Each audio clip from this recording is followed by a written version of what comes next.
Kudus saudara sekalian. Shalom. Puji Tuhan, kalau pagi hari ini kembali kita boleh sama-sama dikumpulkan. Kita boleh diberi kesempatan untuk memuji dan membesarkan Allah kita. Tidak terasa kita sudah sampai di bulan September, bulan yang ke-9. Hari-hari berlalu begitu cepat, benar gak? Benar ya, yang penting kita saat ini masih Tuhan beri kesempatan untuk memuji dan membesarkan Tuhan, itu suatu anugerah yang terbesar. Berarti badan kita masih sehat, badan kita masih kuat. Mari kita mau bersyukur kepada Tuhan buat segala berkat yang sudah dilimpahkan di dalam hidup kita. Ku mau selalu bersyukur.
di setiap segala musim kehidupan kami Tuhan.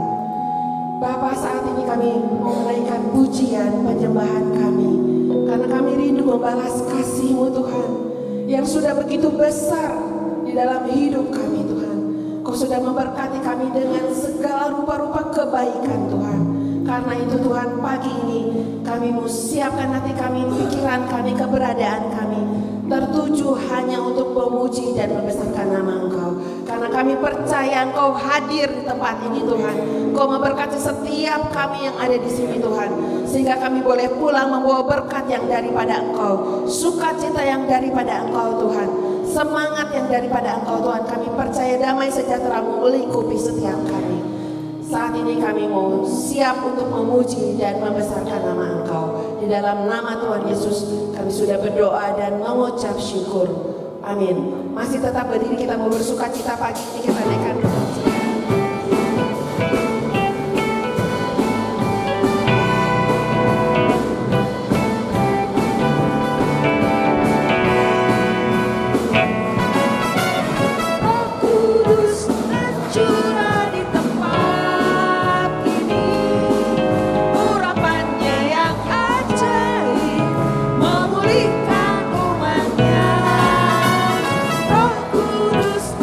Tercurah bagi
terambil dari 1 Korintus 2 ayat 9. Tetapi seperti ada tertulis, apa yang tidak pernah dilihat oleh mata dan tidak pernah didengar oleh telinga dan yang tidak pernah timbul di dalam hati manusia, semua yang disediakan Allah untuk mereka yang mengasihi Dia. Saya percaya kita semua mengasihi Dia. Karena itu Bapak Saudara, pagi ini firman Tuhan mengatakan Tuhan menyediakan bagi kita. Amin. Kita percaya, kita mengamini bahwa Allah sanggup untuk melakukan segala perkara. Karena itu mari kita tetap bersuka cita pagi hari ini. Kita menaikkan pujian Allah sanggup.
kita pagi hari ini karena Bapak Ibu Saudara sekalian semua memuji Tuhan dengan sukacita.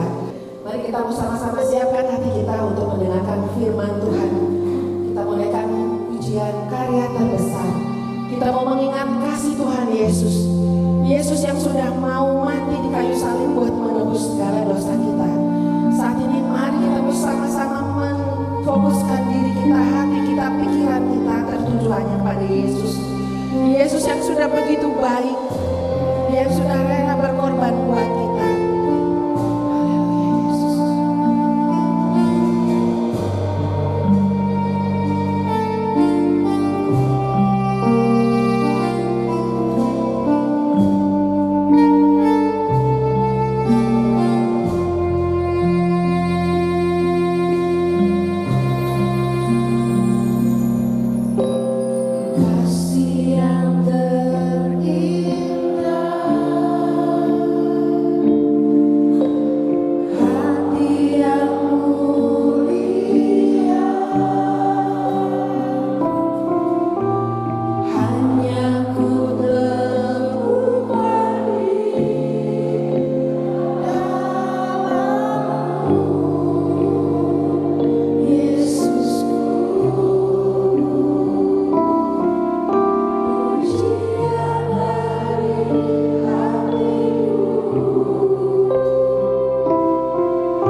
kita memasuki pemberitaan firman Tuhan, saya sekali lagi mengajak saudara bersama-sama menyanyikan satu pujian.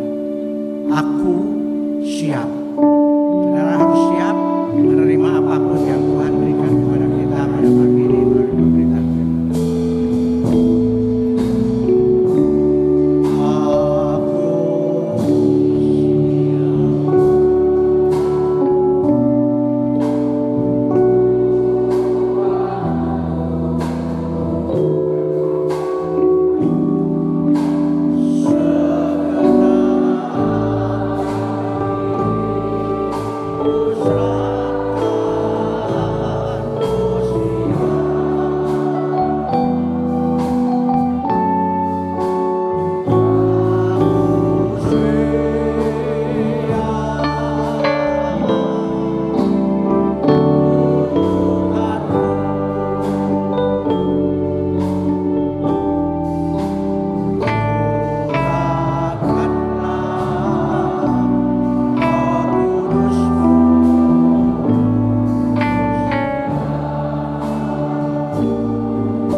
Bapa kami di dalam surga, Bapa yang kami panggil di dalam nama Tuhan Yesus. Karena Engkau Allah yang menjadi juru selamat kami yang percaya Bapa.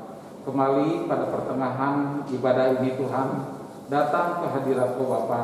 Bahkan dengan hati yang bersuka cita hari ini Tuhan, karena Engkau hadir di tengah-tengah kami, memberkati kami semua Tuhan.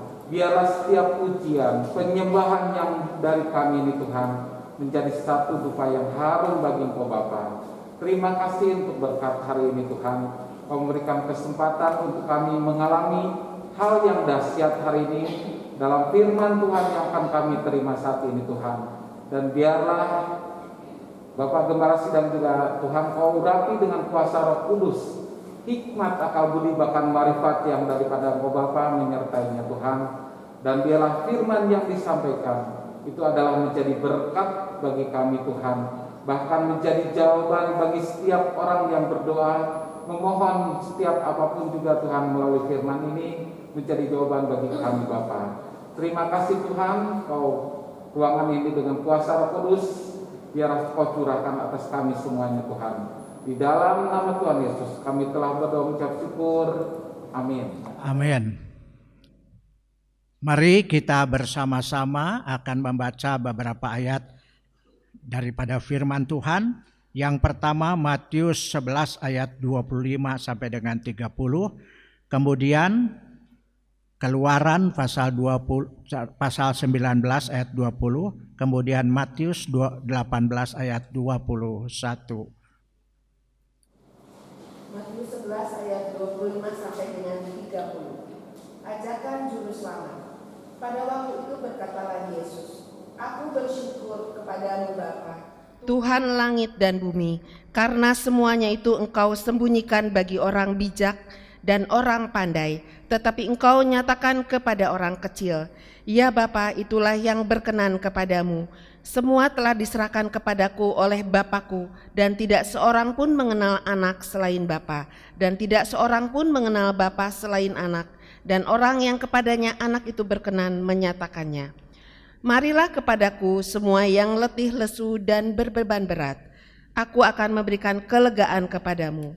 Pikulah kuk yang kupasang dan belajarlah kepadaku, maka karena aku lemah lembut dan rendah hati, dan jiwamu akan mendapat ketenangan, sebab kuk yang kupasang itu enak dan bebanku pun ringan. Keluaran 19 ayat yang ke-20.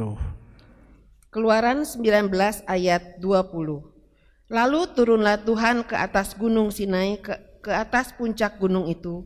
Maka Tuhan memanggil Musa ke puncak gunung itu dan naiklah Musa ke atas. Berikutnya Matius 18 ayat 21. Matius 18 ayat 21.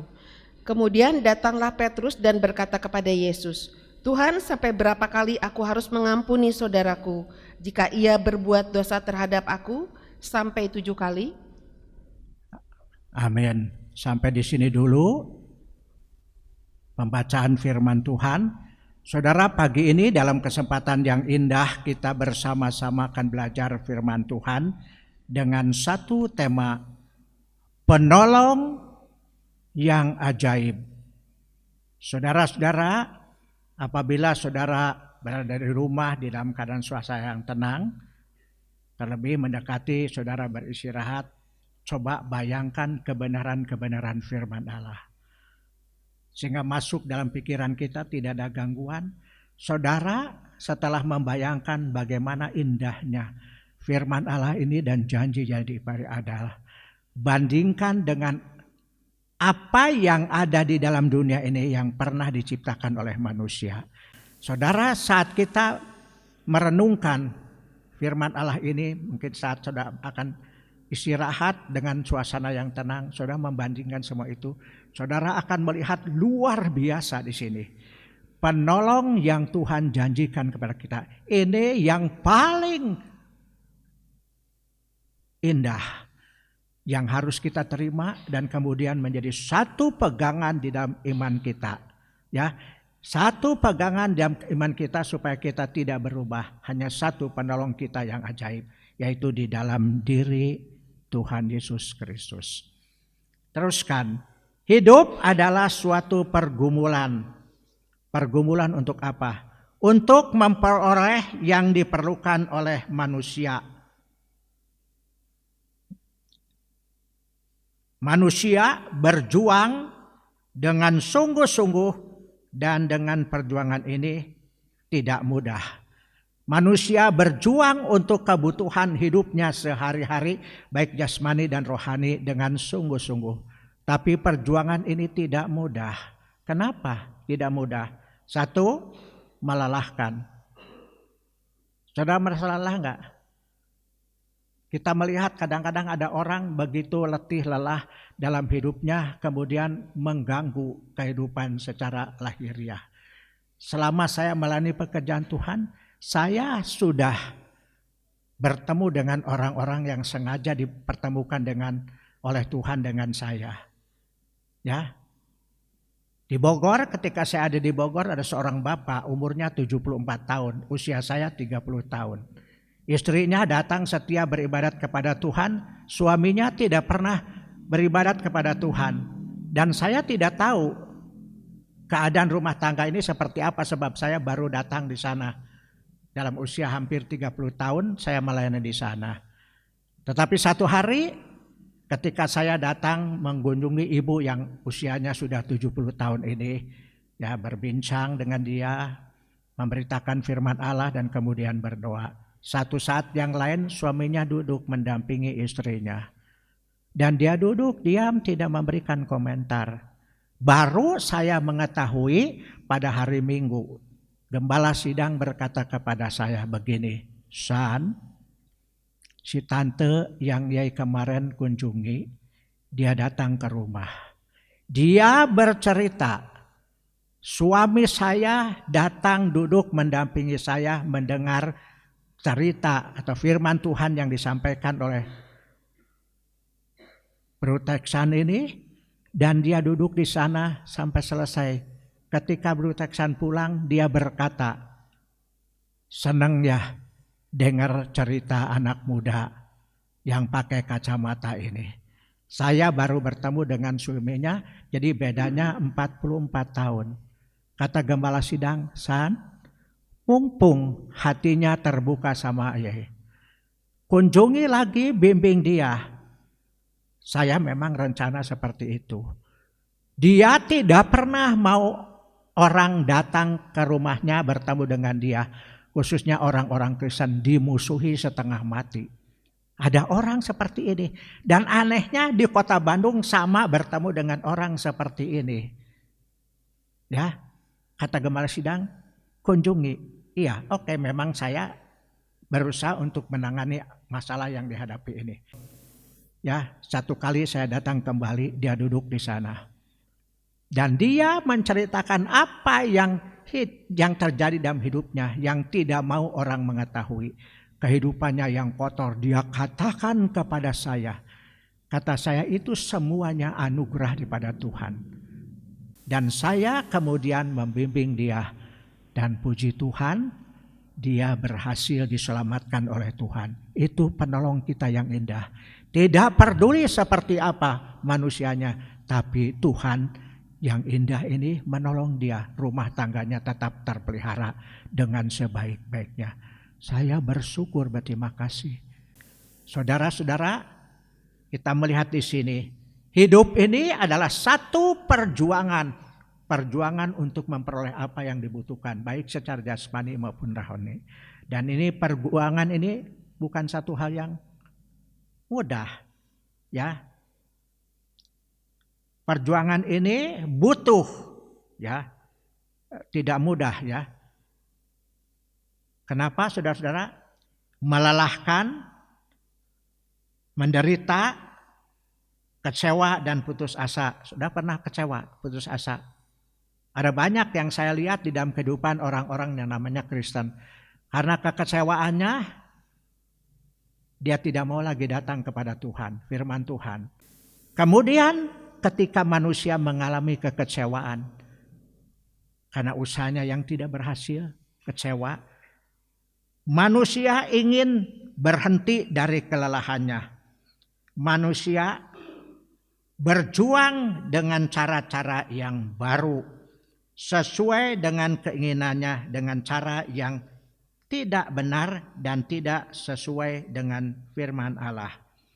Dan berakhir dengan kehancuran. Gak puas, yang pertama bukan cari kehendak Tuhan, tapi cari kehendak sendiri. Dia berjuang dengan cara sendiri. Dan tidak sedikit yang menghadapi masalah ini. Bukan cuma orang-orang yang tidak percaya kepada Tuhan. Tetapi banyak orang-orang yang sudah mengatakan saya percaya kepada Tuhan, tapi hidup tidak sesuai dengan kehendak daripada Tuhan. Namanya gereja. Pengen cepat mencari jalan sendiri dan kemudian makin tersesat. Ini keadaan yang terjadi di akhir zaman ini. Saudara harus perhatikan baik-baik. Tapi yang luar biasa, penolong yang indah. Penolong yang indah, yang tidak hanya memperhatikan hal-hal yang mudah, tetapi yang sulit yang dihadapi oleh manusia ini, dia tangani. Saudara, perhatikan baik-baik. Penolong yang baik. Bandingkan dengan agama-agama dan pemimpin agama dalam dunia ini. Tidak ada seperti Tuhan Yesus. Kita melihat di dalam kitab Keluaran 19 ayat 20 dan seterusnya. Sampai ayat 25. Firman Tuhan mengatakan, lalu Allah turun ke Gunung Sinai. Dan menyuruh Musa naik ke Gunung Sinai. Dan memerintahkan kepada Musa untuk apa? Berfoya-foya, bermegah diri. Tidak. Menyuruh Musa pergi turun lagi dari bukit setelah menerima 10 firman Allah. Beritakan kepada bangsa Israel 10 firman Allah. Supaya mereka bisa mengenal Allah di dalam pengertian yang sebenarnya. Kemudian kita melihat di dalam ayat yang Matius 18. Petrus, dia bertanya kepada Tuhan, Guru, berapa kali saya memaafkan orang yang bersalah kepada saya? 7 kali? Atau 70 kali? Kata Tuhan apa? Semau kamu. Gitu. Tidak. Kata Tuhan berkata begini, aku tidak berkata kepadamu 7 kali atau 70 kali. Tapi 70 kali 7. Berapa saudara? Berapa? 70 kali 7 berapa? Gak ada yang mau jawab. Karunya ya. Nanti belajar ngitung lagi. 490 kali. Bukan Tuhan menentukan. Setelah 490 kali kamu memaafkan, kamu tidak lagi memaafkan. Bukan seperti itu. Sebanyak berapa kali orang berbuat salah, tetap seperti Tuhan Yesus mengayomi manusia. Memaafkan, mengampuni. Luar biasa enggak? Penolong yang ajaib ini luar biasa. Tidak pernah saudara akan mendapatkan sama seperti Tuhan Yesus ini. Jadi kalau saudara sudah percaya Tuhan Yesus sebagai Tuhan dan Juru Selamat, pelihara sampai akhir hidup kita. Sebab di akhir itu kita menikmati anugerah Allah. Kemudian kita teruskan. Yesus berkata, akulah jalan dan kebenaran dan hidup. Tidak ada seorang pun yang datang kepada Bapa kalau tidak melalui aku. Saudara ingin datang kepada Allah? Marilah kepadaku hai kamu sekalian yang berlelah dan menanggung berat. Aku akan memberi sentosa kepadamu. Marilah kepadaku hai kamu sekalian yang berlelah dan menanggung berat. Ada di antara saudara yang menanggung berat? Lelah menanggung berat? Bukan berarti saudara berkata, oh enggak, saya mau orang Kristen. Jangan berkata saya orang Kristen. Pendeta sekalipun bisa dihancurkan hidupnya. Selama hidup saya mengiring pada Tuhan, saya mengalami penderitaan dari kecil. Saya tidak pernah melupakan anugerah Allah. Apapun yang terjadi sampai masa tua ini yang memberikan kepada saya sampai sekarang ini. Tetap setia kepada Tuhan. Sebab saya melihat luar biasa kuasa Allah menyertai hidup saya dari seorang yang begitu minder tidak bisa bergaul sampai saya bisa melayani pekerjaan Tuhan. Itu anugerah Tuhan yang luar biasa. Teruskan.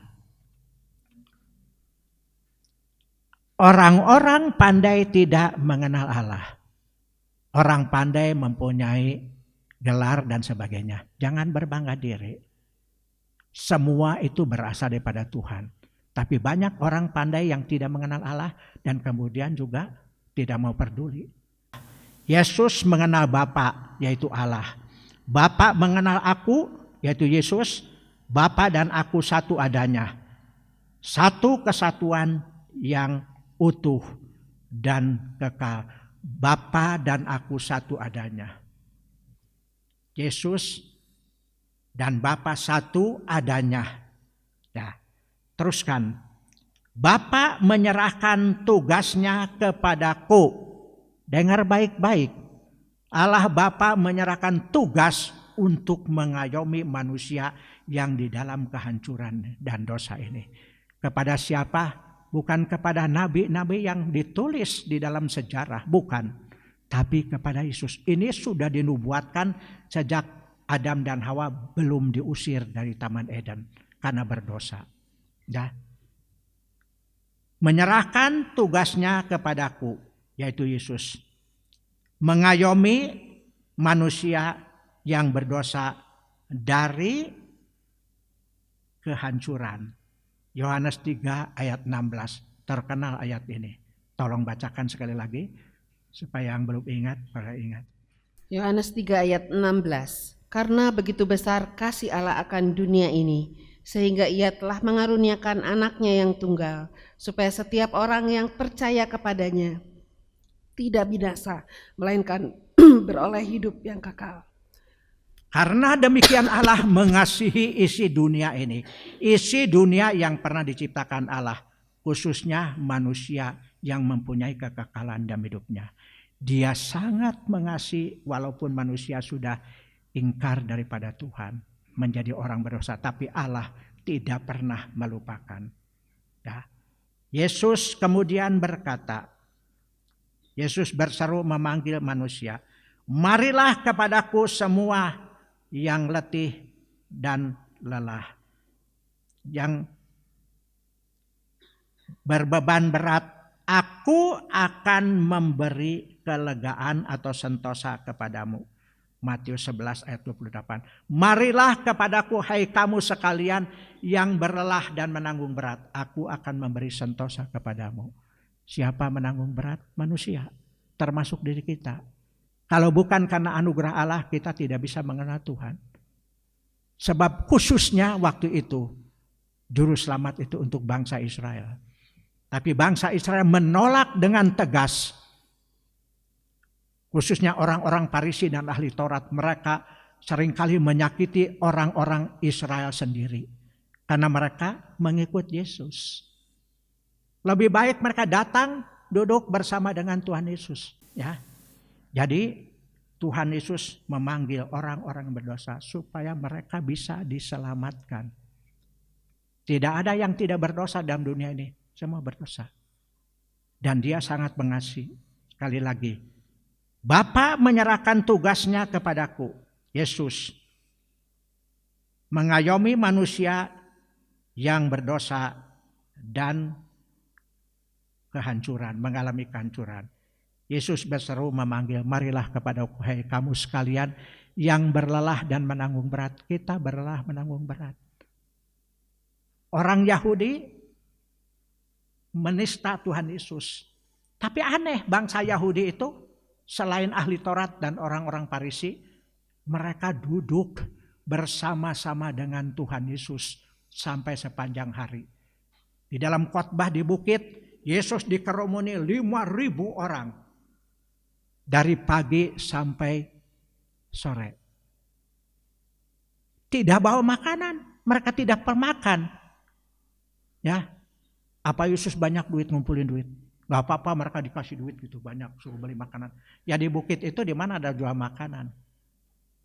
Mana? Ya, Yesus pernah bersama dengan Petrus dihadapi oleh tentara Romawi. Kamu harus membayar pajak. Petrus dan Yesus dua orang. Bayar pajak. Lalu Yesus ngodok kantong jubahnya gitu. Ini, Jung Petrus bayarin tuh.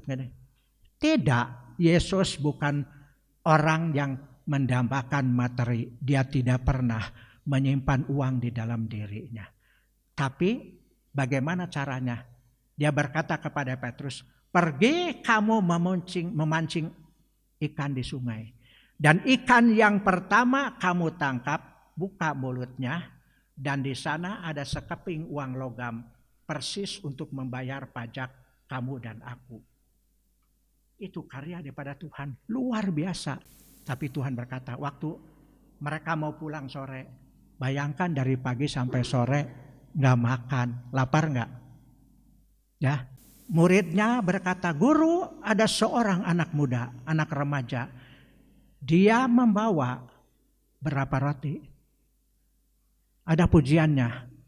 Ya, 5 roti dan 2 ekor ikan. Berulang kali dia akan makan sebab dia lapar.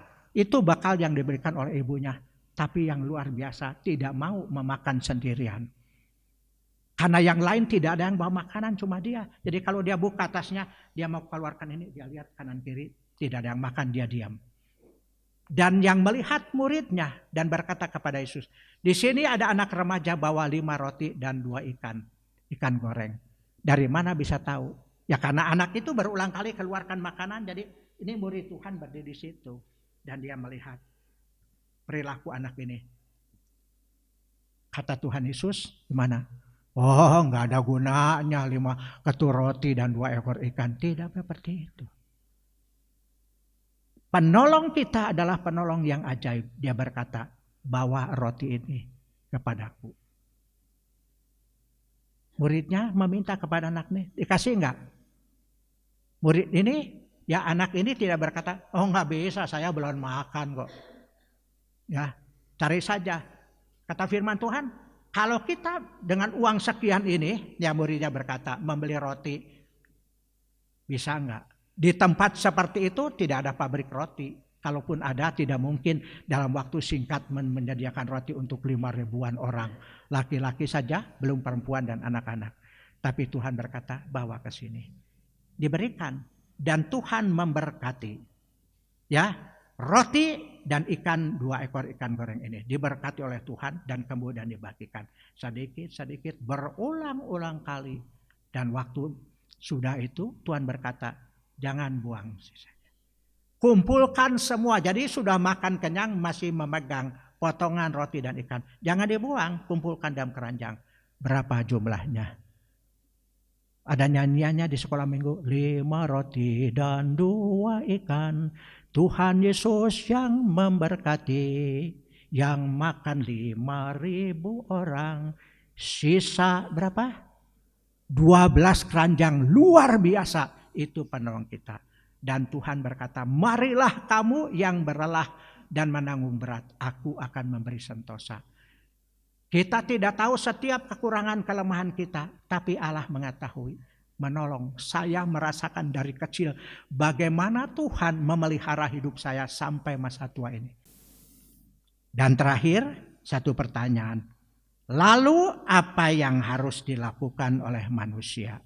Apa yang harus dilakukan oleh kita sekalian? Kita tidak luput daripada kelemahan, kekurangan, masalah-masalah dihadapi, yang menimbulkan banyak masalah dalam kehidupan kita ini. Lalu apa yang harus dilakukan? Kembali lagi kepada firman Tuhan. Ya, 1, sadari diri sendiri. Sadar diri, siapa saya? Sadar diri dan bertanya kepada diri, siapa saya ini? Kenapa saya harus menerima berkat Tuhan yang luar biasa? Sadar diri, karena kita ini adalah orang yang berdosa, butuh pertolongan daripada Tuhan. Siapa yang tidak butuh pertolongan Tuhan?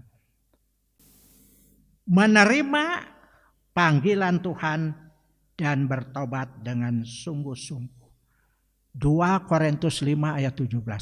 Menerima panggilan Tuhan dan bertobat dengan sungguh. 2 Korintus 5 ayat 17. Jadi siapa yang ada di dalam Kristus, ia adalah ciptaan baru. Yang lama sudah berlalu, sesungguhnya yang baru sudah datang. Amin. Ya. Menerima panggilan Tuhan dan berbuat perkara yang sesuai dengan kehendak Tuhan. Bertobat dengan sungguh-sungguh percaya kepada Tuhan. Jadi jangan cukup datang ke gereja, hari Minggu ke gereja, tapi nggak pernah bertobat. Di rumah beda, di gereja beda. Nggak bisa seperti itu. Tuhan ingin sungguh-sungguh. Saudara ingat Rasul Paulus. Siapa dia? Dia orang jahat, dia pembenci orang Kristen. Bekerja sebagai orang Farisi, menganiaya orang Kristen. Tapi ketika dia dijamah oleh Tuhan, apa yang terjadi? Diubahkan seluruh hidupnya. Sampai dia rela, walaupun dia berhak di dalam pengadilan Roma sana. Dia berhak karena dia tidak bersalah, tapi berakhir dipenggal kepalanya. Dia rela semua ini. Kenapa? Karena dia sudah menyerahkan hidupnya kepada Tuhan. Dan dia percaya kepada Tuhan dan hidupnya sudah dipulihkan oleh Tuhan. Dia melihat salah seorang murid Tuhan namanya Stefanus. Dirajam oleh orang-orang Yahudi. Karena apa? Kesaksiannya tentang Tuhan Yesus. Dirajam, dilempari batu sampai batu numpuk dalam tubuhnya. Dan dia meninggal. Tapi dia berkata, sebelum meninggal dia mengatakan supaya Tuhan mengampuni mereka yang bersalah kepadanya. Itu orang-orang yang sungguh percaya. Hidup senantiasa dalam pimpinan Roh Kudus. Terakhir sebelum Tuhan naik ke surga, aku akan pergi kepada Bapa dan mintakan seorang penolong yang lain. Ingat, bukan manusia. Bukan nabi-nabian yang mendirikan atau membangun dirinya sebagai nabi. Ya. Yesus sendiri akan datang dan mengirim Roh Kudus pribadi dari Allah Tritunggal yang ketiga, Roh Kudus. Dia yang akan memimpin kita kepada segala jalan kebenaran. Jadi saudara, tetapkan iman saudara. Jangan menyimpang daripada Tuhan Yesus apapun yang terjadi. Jangan karena hanya sedikit ada masalah. Mau datang ke gereja. Naon di gereja gitu. Rugi sendiri saudara-saudara. Rugi sendiri. Saya banyak mengalami hal pahit. Saya katakan tadi, orang yang pertama yang peninggalan orang Belanda ini yang mengikuti pendidikan sekolah teologi 4 tahun. Dan Allah memberkati mengubah hidup saya dengan cara yang luar biasa. Sampai itu guru-guru saya orang Amerika itu begitu menyayangi saya. Jangan tinggalkan Tuhan. Tuhan berkata, marilah kepadaku hai kamu sekalian yang berlelah dan menanggung berat. Aku memberi sentosa kepadamu. Yang sudah terima Tuhan Yesus tetap. Ada masalah yang hamba hadapi. Masalah itu adalah otoritas Allah. Tuhan melihat segala kekurangan. Saya sudah mengalami sebegitu rupa pertolongan Tuhan yang luar biasa. Kalau secara daging, sakitnya luar biasa, dihina orang miskin dan sebagainya. Tapi luar biasa kasih Tuhan ini. Sampai saat ini, usia sudah 83 tahun, saya masih bisa melayani pekerjaan Tuhan. Berdiri di sini bisa menyampaikan firman Tuhan, bisa melayani pekerjaan Tuhan. Tidak pernah berhenti selama dari umur saya 20 tahun sampai sekarang. Nggak pernah liburan. Ya, dulu waktu saya masih ngajar, tiap liburan akhir tahun, saya berpikir begini, nanti kalau misalnya liburan ini datang, saya akan berlibur. Saya akan stop dari segala kegiatan, saya ingin sedikit liburan gitu. Misalnya pergi ke Pangandaran, santai berapa hari. Baru berpikir seperti itu, tiba-tiba datang surat undangan. Meminta saya melayani retreat di berbagai gereja. Dan akhirnya liburan 1 bulan ini tinggal sisa 1 minggu. Tapi saya bersyukur saya tetap bisa memuliakan nama Tuhan. Itu anugerah Tuhan. Jangan lupakan anugerah Tuhan. Apapun problema kita. Ya, kita berkata, saya nggak bisa apa-apa. Tuhan yang mampu. Dia yang menolong saya, dia juga akan menolong Anda sekalian dalam masalah yang dihadapi. Amin. Sampai di sini pemberitaan firman Tuhan. Dan kita akan memasuki sakramen perjamuan kudus. Kita akan persiapkan untuk memasuki sakramen kudus. Kita nyanyikan. Dan saya minta yang bertugas membagikan roti dan anggur silakan datang di depan.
minta saudara Leri berdoa untuk roti dan air anggur ibarat tubuh dan darah Yesus yang kita akan terima di dalam perjamuan yang kudus ini. Mohon supaya Tuhan akan memberkati.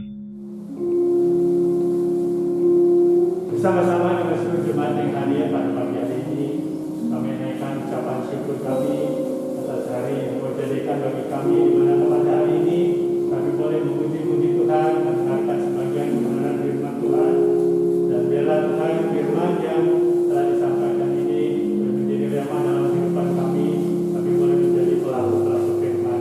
Sebentar kami akan masuk di dalam perjamuan yang kudus, dalam Kau yang menyucikan, memutuskan hati kami sekalian, yang kami layak di hadapan Tuhan. Bila masih ada hal-hal yang mengganjal ataupun hal-hal yang tidak berkenan kepada Tuhan, kami mohon ampun kepada Tuhan. Biarlah semuanya ini Kau yang menyucikan, memutuskan hati kami sekalian. Kami juga berdoa supaya Anda yang akan memimpin perjamuan kudus ini adalah semua kami boleh menerima perjamuan kudus ini dengan hati yang damai, sejahtera, sukacita, dan kami boleh mengingatkan kembali betapa Kau begitu mengasihi kami. Kau telah mati berkorban bagi kami sekalian untuk menebus dosa kami. Biarlah kami membalasnya ini dengan hidup semakin hari semakin kudus di hadapan Tuhan. Terima kasih Tuhan buat kesempatan yang sudah Kau berikan pada kami. Kami mau menerima perjamuan kudus ini. Di dalam nama Yesus Kristus, saya mengucap syukur dan berdoa. Amin. Amin. Kita akan nyanyikan salibnya.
Undang saudara bangkit berdiri, pegang erah roti di tangan kanan saudara, dan dengarlah firman Tuhan.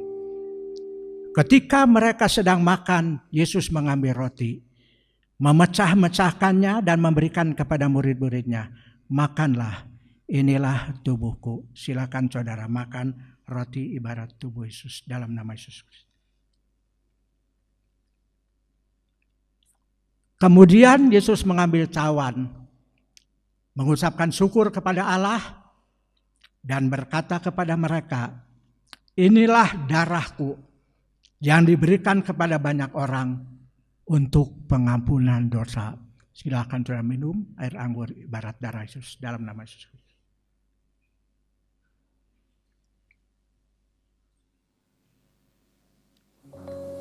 Tetap berdiri.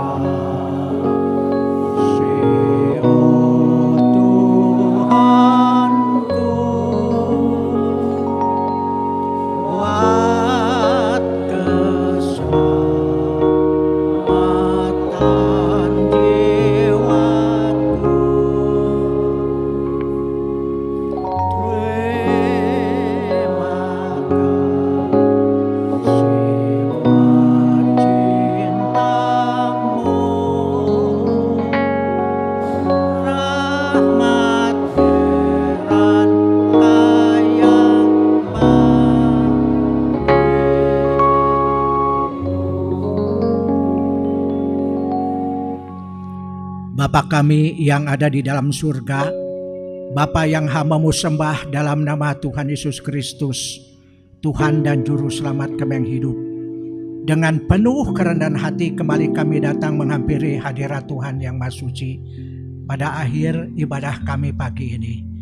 Kami bersyukur berterima kasih buat anugerah yang Tuhan limpahkan kepada kami, sehingga kami bisa menikmati ibadah pada hari ini dari awal sampai akhir dengan tidak kurang suatu apapun. Dan kami bisa menikmati anugerah Allah dan juga menikmati perjamuan kudus yang kembali menggambarkan kasih dan pengorbanan Allah yang luar biasa kepada orang-orang yang sudah berdosa dengan memberikan pengampunan.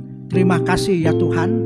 Hamba berdoa mohon Tuhan meteraikan semua apa yang sudah dilakukan pada pagi ini, baik melalui puji-pujian yang sudah kami naikkan, juga pemberitaan firman Allah dan juga sakramen perjamuan kudus.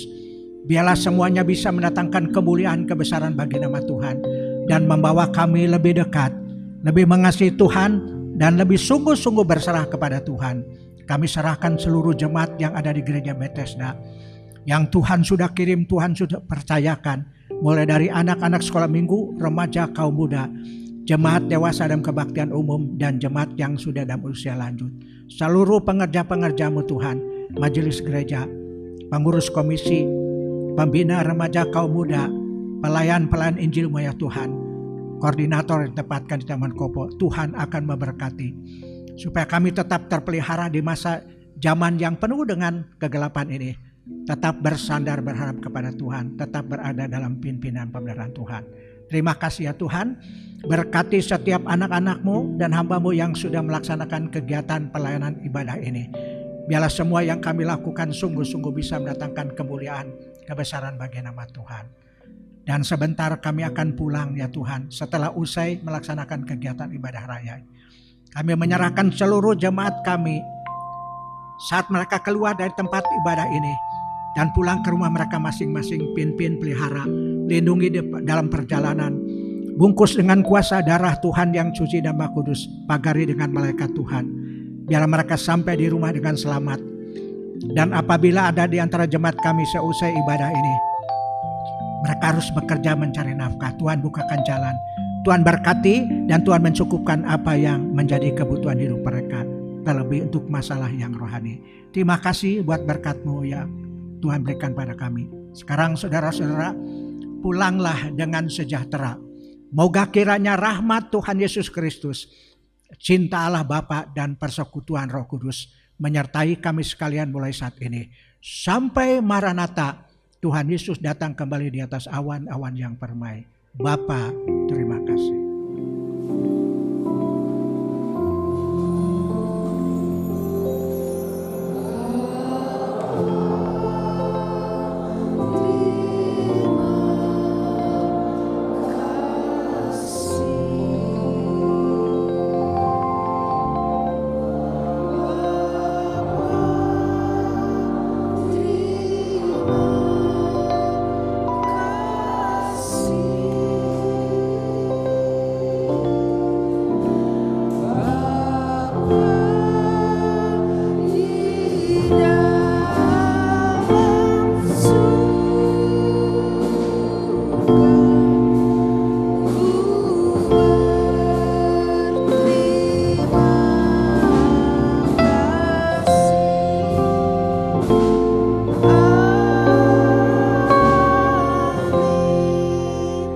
Selamat pulang, Tuhan Yesus memberkati.